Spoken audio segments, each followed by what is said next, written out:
Good, Professor, and the chair. We've got 5 minutes with you.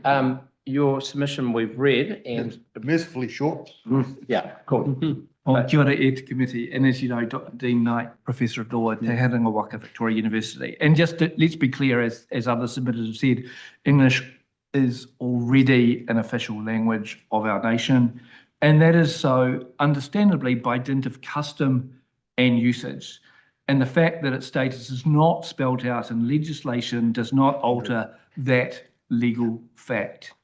And I would point to the way that the authority of Cabinet is not in any way diminished by the fact that Cabinet is not mentioned in any legislation at all and is only a creation of convention. And indeed, I don't want to spend much time on that because the bill admits that English already is an official language. And that's nothing new. I've seen a similar advice from within government by dint of official information requests from around the time of the passage of the New Zealand Sign Language bill to that effect. It's a long-standing understanding of government. So it follows that from an instrumental point of view, this bill is entirely unnecessary. Legislative recognition adds nothing from an instrumental point of view. And I don't really want to be drawn into the political reasons why we may be going through this whole exercise.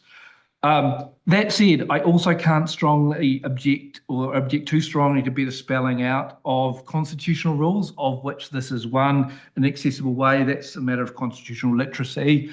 And so codification where we have opportunities might be helpful in terms of understanding what our constitution is and how it operates. However, my very strong submission here is the proper place for this provision is in the Constitution Act, and all 3 official languages should then and there be spelt out in terms. And I've given you some suggestions in my submission about how you could do that. And all I'd say is I'd invite you to push your officials quite strongly about, if you wanted to follow that path, how you could get that adopted within the scope of that bill. That's the proper place, or perhaps in the Bill of Rights Act or somewhere else, but spelling out all the 3 official languages in ways would be, if we're going to bother with codification, that's a better way forward. Well, I'm sure that the Honourable Dr. Duncan Webb wants to raise constitutional matters with you. Professor, thank you again for coming in. Look, but my question is, some languages seem a bit more official than others in a kind of Orwellian way, in the sense that if I was given a speeding ticket in Te Reo and didn't pay it, I think I'd probably have an argument. Whereas if someone who is a Te Reo speaker is given a speeding ticket in English, they haven't got an argument. So we've got the languages are not of equal status. And I guess my question is, if we start saying these languages, particularly Te Reo and English, which are written languages, are of equal status, where does that leave us in that? Is there a dominant language by law, or is that part of the customary law, which is kind of just the background noise that we live in? Well, I just to pick up on that point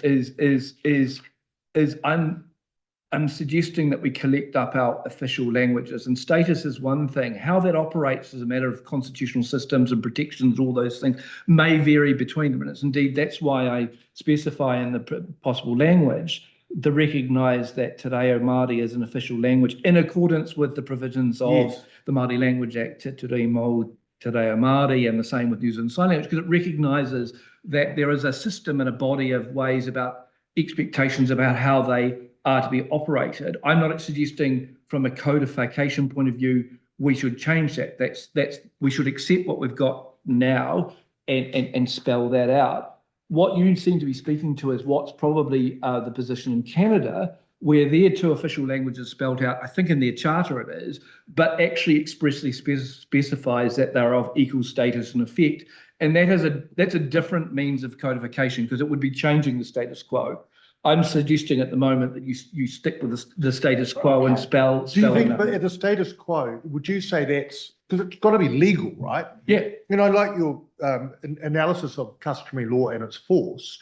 Would you say, as a matter of custom, English is the de facto or the first language? Well, take my speeding ticket example. It's not a stupid one, right? In that sense, in the language I use, it's the regular day-to-day basis within government surrounding status state-related proceedings. That's the, and Yeah. it's, and you can, yeah, that's the dominant, and that's why we need the other languages spelt out and specified to recorrect that and provide opportunities for other languages to be recognised.